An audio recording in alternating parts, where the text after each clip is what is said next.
mean, it's quite a long quote there. And this is a sort of an attack against anti-hunting people. And what happens here is something kind of weird. So you have an anti-class argument. So basically you have people in Westminster and also in some of the mainstream right-wing media saying people don't dislike hunting because they think it's cruel. They only dislike hunting because they've got a kind of class prejudice, a working class prejudice against the upper classes. So things get a bit convoluted, and what you tend to have is, rather than people arguing in defence of their own position, you have people arguing against others' positions without all that much justification of their own position, which makes it quite difficult to analyse, if nothing else. So this discourse was represented, but it was exaggerated. Another element which was exaggerated was the importance of hunting to British tradition and British identity. So in my previous study, I asked people, do you think hunting is an important British tradition? And most people, even the people that went hunting, went, well, sort of is, but one quote was, it's not the end of the world if I can't go hunting, is it? So people thought, yeah, it's sort of traditional, but it's not hugely important to people. But in the debate in Parliament, this contribution to British tradition and identity suddenly became really important, and that was hugely exaggerated. So that was interesting. And the other problem is that the most kind of radical, strongest animal protection narrative also suffers this kind of distortion and exaggeration. So what you have here is a Scottish Member of Parliament paying homage to this stereotype of what hunters are like. So the Tories are Conservative Party, and toff is like an insulting word for a posh person, I suppose. So saying, they're going off in their red coat, shouting tally-ho, and all this. So this is a stereotype of what hunting looks like.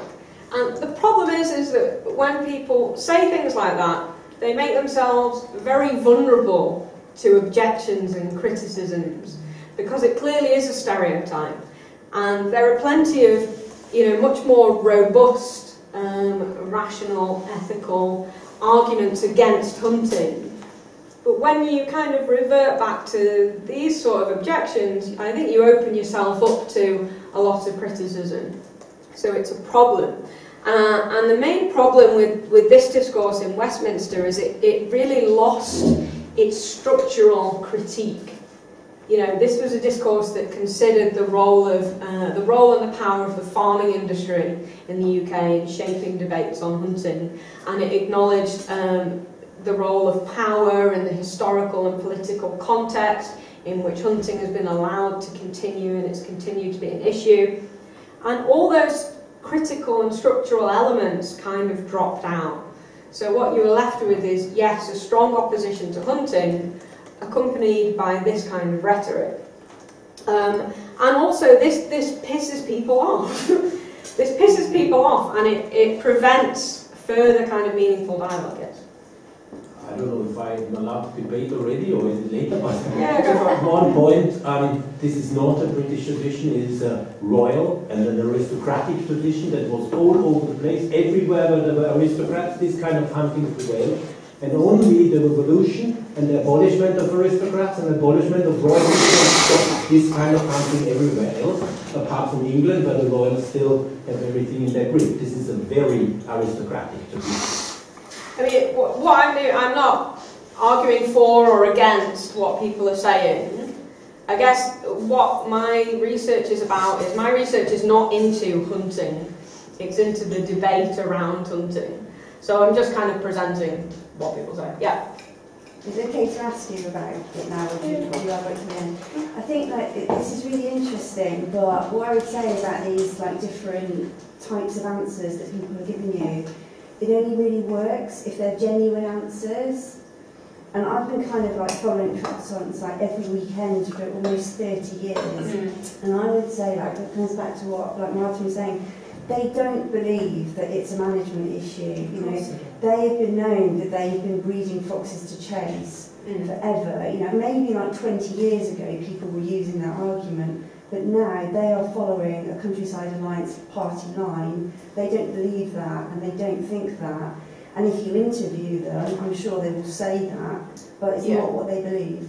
What they say now is, and probably for the last 10 years, they're just like, we want to do it, fuck off, stop trying to stop us. And that is what they believe.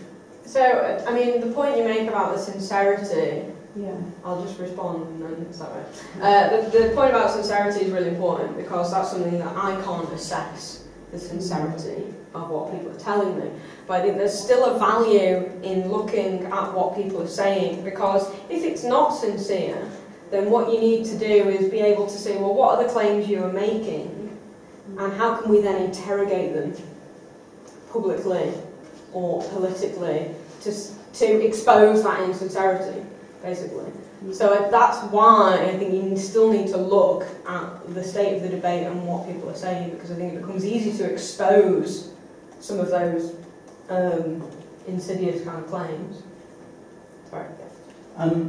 I'd say this claim here, I think is interesting because I actually really agree with this kind of discourse, because I think that he's trying to appeal to a hatred of the upper class, because it's not, you can't have a rational debate in the public sphere in a democracy, because all of the media and all the people in Parliament, all the judges, everyone are part of this class. So the idea that you can just be like, here's the facts, here's a rational debate around this issue, it's just impossible. There's just not. So I think what this is doing is appealing to people's righteous hatred of the upper class.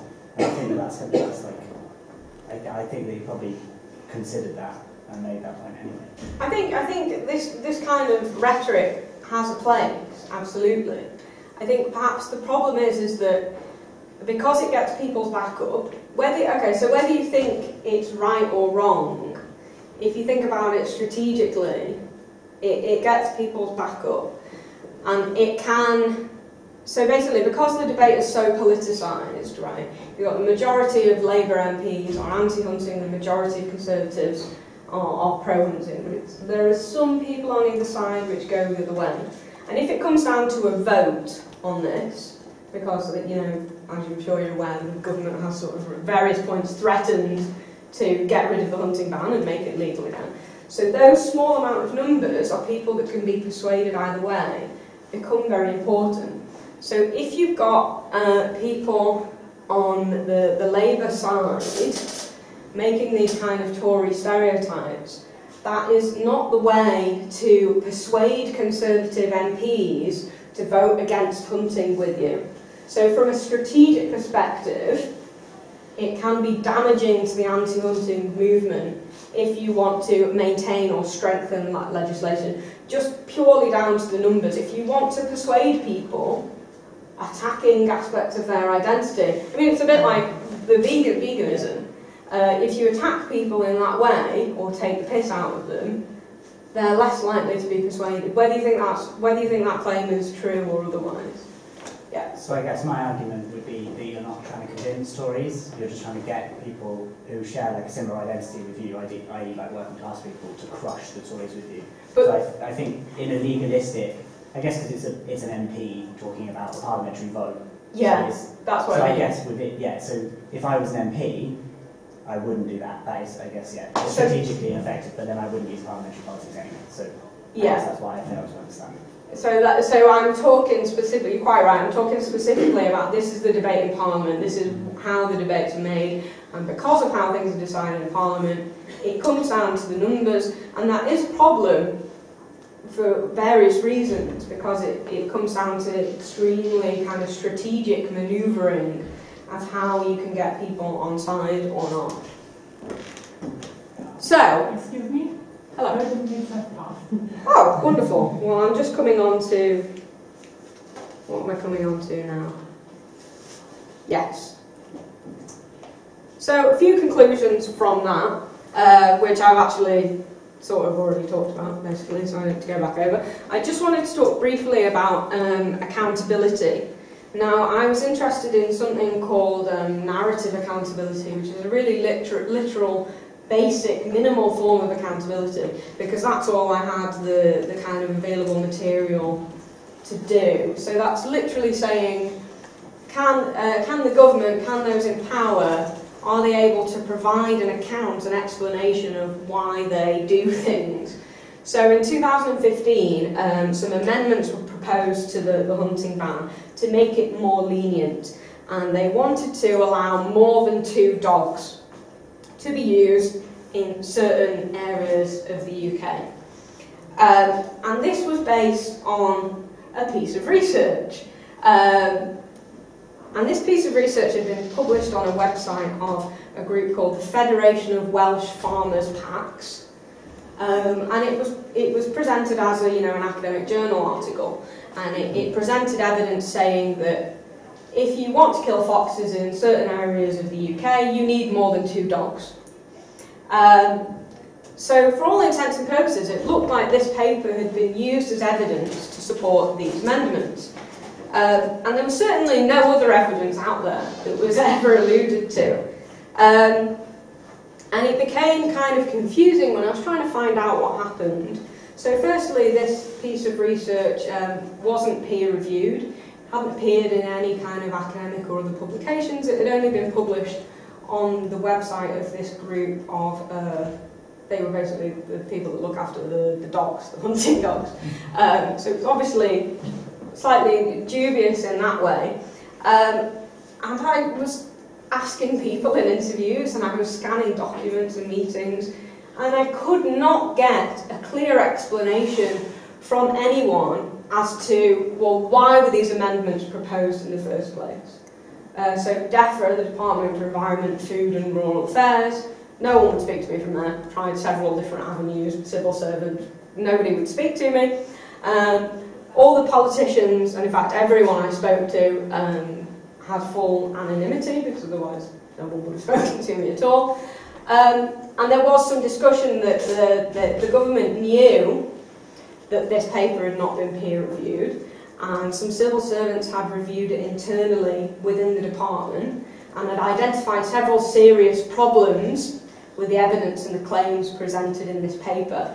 And there's a Freedom of Information release there saying, from 2013, don't base policy on this piece of paper. But it then appeared that they did try to base policy on that piece of paper. Now, of course, I couldn't prove that because I couldn't get a clear answer out of the department as to what the amendments were based on. But it became clear to me that there was basically just no transparency and no accountability. And remember that I was looking for a really minimal form of accountability. I wasn't asking for much. I just wanted someone to give me a clear explanation of, what was the policy process that led up to these amendments being proposed. And it just had nothing there. It's the worst chapter to write. There was just nothing there at all. So that's a problem. But I guess the important thing to take away from that, and by the way, the amendments were abandoned at the last minute in Parliament because the Scottish National Party said, we're going to vote against the government. The government realised they were going to lose the vote, and one of my interviewees said, well, what's the point of having a vote if you're not going to win it? So it just got chucked. And that was it, really. So that was a pretty poor account that was given to me. And even that, it was like getting blood out of a stone trying to get this information out of the available material. But I think that accountability aspect is important because I think that there's an opportunity for animal advocates and organisations to push governments to provide an account of their actions, because what you're doing is you're challenging on 2 fronts. You're trying to improve animal protection, but you're also arguing in favour of basic liberal democratic principles which are pretty widely accepted in the UK. So it makes it quite difficult to argue against those, and I think that can work in favour of animal protection as well. There are several things I didn't talk about because I didn't have time, but I can take questions.